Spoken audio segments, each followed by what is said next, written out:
Asyhadu an la ilaha illallah wahdahu la syarikalah wa asyhadu anna Muhammadan abduhu wa rasuluhu la nabiyya ba'dah. Semakin mahal nilainya, semakin mahal harganya. Itu hidup yang barokah. Jangan sampai hidup ini makin lama nilainya makin rendah, harganya makin murah. Itu hidup yang gagal. Barang-barang dunia ini aja makin lama harganya makin mahal, betul? Tanah di mana-mana harganya makin lama makin mahal, meskipun itu tanah sengketa. Lah manusia kan terbuat dari tanah. Kullukum min Adam wa Adamu min turab. Kalian semua berasal dari Nabi Adam, sedangkan Nabi Adam terbuat dari tanah. Makanya kalau ada orang sumpiyuk, hobinya kok belanja terus, mungkin dia terbuat dari tanah pasar. Ada orang sumpiyuk kerjaannya ngutang sana sini, mungkin dia terbuat dari tanah bank. Ada orang sumpiyuk yang susah diajak rukun, diajak senyum aja susah, merengut aja, mungkin dia terbuat dari tanah kuburan. Ada yang sukanya ribut, berantem, gegeran, berarti dia terbuat dari tanah sengketa yang sertifikatnya belum beres. Ada orang setiap dagang rugi, setiap dagang bangkrut, ya mungkin dia terbuat dari tanah longsor. Semua perabot hidup di dunia ini makin lama harganya makin mahal. Baju itu harganya makin lama juga makin mahal. Alat-alat elektronik semua harganya makin lama makin mahal. Perabot-perabot rumah tangga harganya makin lama makin mahal. Bumbu-bumbu dapur itu bu, cabai, minyak goreng, harganya makin lama makin mahal. Nah saya ceramah juga begitu. Maksudnya saya kalau ceramah ya begitu itu gitu loh. Kok dikeplok. Memang hidup yang paling nikmat itu hidup yang barokah. Keluarga yang paling tentrem ya keluarga yang barokah. Pekerjaan yang paling mulia pekerjaan yang barokah. Ayo tuh sayang nyaut. Pekerjaan yang paling mulia itu pekerjaan yang, jabatan yang paling bergengsi ya jabatan yang, duit yang paling menenteramkan itu duit yang barokah. Nah perlu diingat, duit barokah itu nggak harus banyak nominalnya, nggak harus banyak jumlahnya, tapi duit barokah itu duit yang banyak nilai kebaikannya, banyak manfaatnya. Dan ciri utama barokah itu hidupnya tentrem meskipun duitnya banyak. Pokok hidupnya tentrem meskipun duitnya banyak. Loh, duit banyak kalau hidup nggak tentrem ya nggak barokah. Misalnya punya duit banyak banget 100 juta, banyak apa banyak? Oh nek ukurannya Rika ya wis oke. Wong sampean jarang nyekel duit banyak kok. Ya maaf kalau duitmu banyak nggak mungkin duduk ndoprok-ndoprok di situ. Minimal duduknya di kursi. Yang mau ndoprok itu jelas kere. Tetapi nggak apa-apa, justru memudahkan masuk surga. Penelitian Rasulullah membuktikan penghuni surga itu orang kaya sama orang miskin lebih banyak orang. Kenapa? Ya karena memang kenyataan di dunia ini yang rajin-rajin ibadah rata-rata orang, yang rajin ke masjid sholat jamaah rata-rata orang. Kalau nggak percaya besok subuh ke masjid cari Pak Camat, nggak mungkin ada.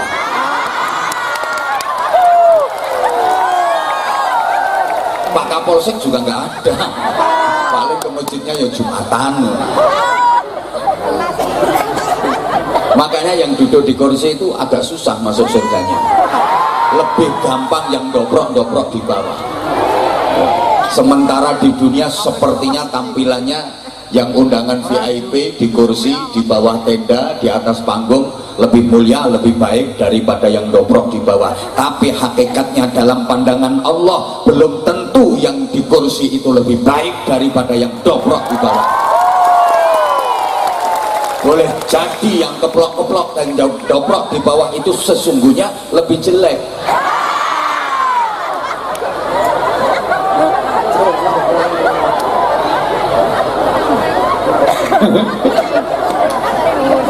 Allahumma sholli ala Muhammad. Punya duit banyak tapi kalau hidup nggak tentrem, ya nggak barokah. Apa artinya? Duitnya banyak tapi nggak tentrem karena maaf, anaknya nakal-nakal, anaknya yang laki-laki suka mabuk. Kalau malam kerjaannya ajuk. Anaknya yang perempuan kena imbas pemilu, perkawinan hamil dahulu. Suami istri cekcok tiap hari, berantem tiap hari, tidak ada artinya duit banyak. Betul? Ngono. Mending duitnya nggak begitu banyak tapi keluarganya tentrem. Maka ukuran barokah itu bukan zahir tapi batin. Jadi barokah itu ukurannya bukan luar tapi dalam. Maaf, desa yang barokah, desa yang baik itu ukurannya bukan dari bangunan fisiknya. Jalan-jalan udah cor semua, tebel-tebel, cor jalan itu sampai 10 meter.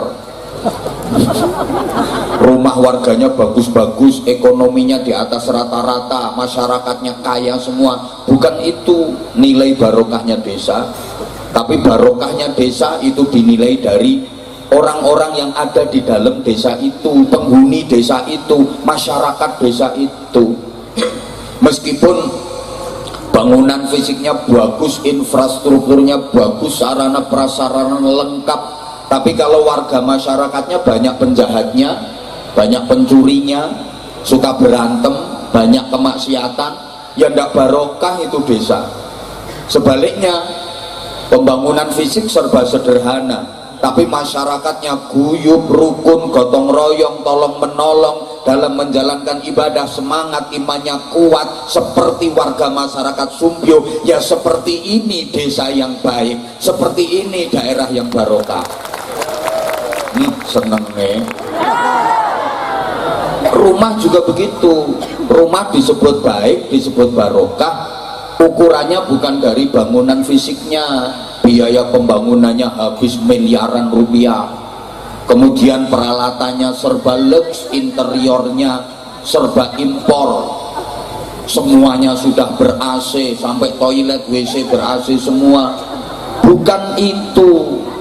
Tapi baiknya rumah, barokahnya rumah itu tergantung penghuni rumahnya, orang-orang yang tinggal di dalam rumah itu. Meskipun rumah bagus banget, megah, mewah, indah kayak rumahnya Demit, ya, tapi kalau dalam isinya keluarga yang berantakan, kacau kehidupannya, anak-anaknya drop out sekolah, nggak ada yang mau ngaji, itu rumah nggak barokah. Sebaliknya, walaupun rumah itu kecil pakai bingit, kalau di perumahan itu ada RSS, rumah sangat sederhana. Wah, ini tipenya banyak S-nya ini. RSS, rumah sangat sederhana sekali, sampai sulit simpangan, sulit sendenan, sulit silo, sulit sembujung, sulit sendeku, sesek-sesekan selalu. Tapi kalau penghuni rumahnya keluarga yang harmonis, suami solih, istri solihah, anak-anaknya dari dzurriatan thayyibah, ahli ibadah, itu rumah yang barokah. Karena ingat, sebagus apapun bangunan rumah, kalau dalam isinya sapi, namanya tetap kandang. Betul? Diulang, sebagus apapun bangunan rumah, kalau dalam isinya kambing, namanya tetap rumah bagus, megah, mewah, indah, tapi dalam isinya orang sakit, namanya rumah sakit. Apalagi dalam isinya orang sakit jiwa, namanya rumah sakit jiwa. Walaupun rumahnya maaf kecil, mereng, di tepi kali, gentengnya banyak yang pecah, kalau lagi hujan bocor, bawah juga nggak ada cor, apalagi keramik aja enggak, perabotnya serba sederhana, tapi isinya keluarga bahagia. Itulah rumah tangga, walaupun rumahnya nggak ada tangganya.